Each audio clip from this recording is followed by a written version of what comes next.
Jeopardy or Daddy, and we didn't have to. Addison's lip began to tremble, but I prevented her from speaking a sad word with a squeeze of my hand.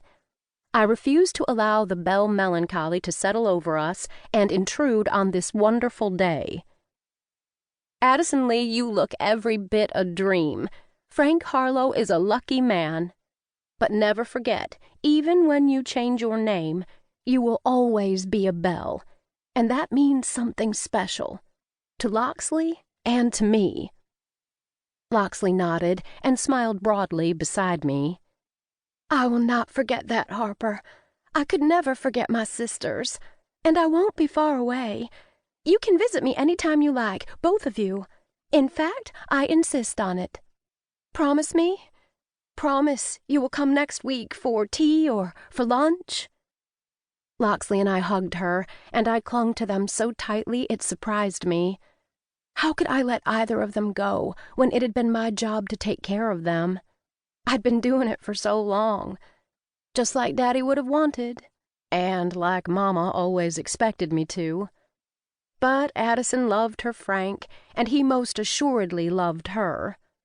Tall, skinny Frank, with his horn-rimmed glasses and slight overbite. He owned a gas station in Loosedale and perpetually smelled of gasoline, but he was a nice enough young man. I wasn't surprised that he asked Addison to marry him, since he had been crazy for her for a long time. But I was glad that Aunt Dot had insisted that Addison graduate high school first. I think Addison was glad, too.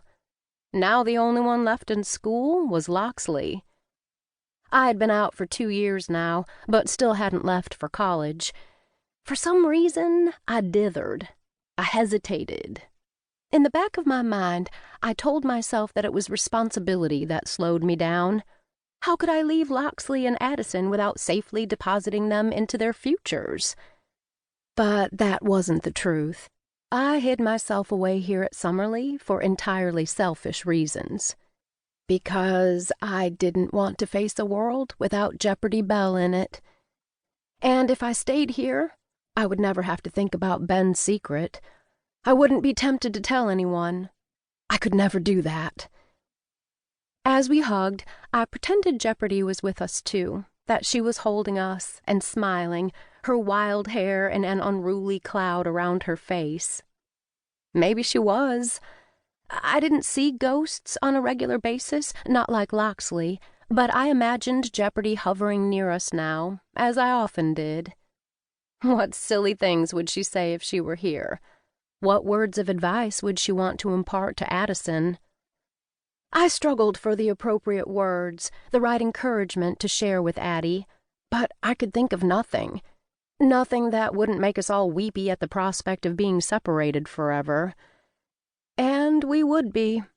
No matter what Addison said, or how we all pretended otherwise, we would be separated forever. Marriage was a forever thing. A tap on the bedroom door broke the spell of that poignant moment, and we fell back laughing and wiping away the odd tear. Mr. Foshee, the photographer, had arrived, and wasted no time in ordering us about.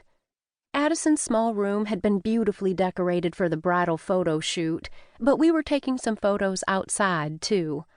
That was worrisome, as it promised to be warmer than any of us had expected.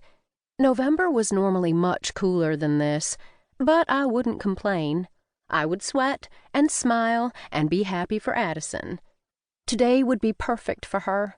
It had to be. I think I was the first one to hear the footsteps overhead. The photographer reminded me to smile, and Locksley glanced in my direction, her eyes immediately rising to the ceiling above us. My eyes met hers as Addie smiled and fluffed her dress on the settee. She clutched my hand, and I remembered to smile at the camera. There it was again, clear as a bell. Footsteps, but not heavy footfalls, the sounds of high heels. A lady's footsteps. And I could see that Addison heard them too. I said, "It's probably a guest, Addie. Someone's up there exploring is all."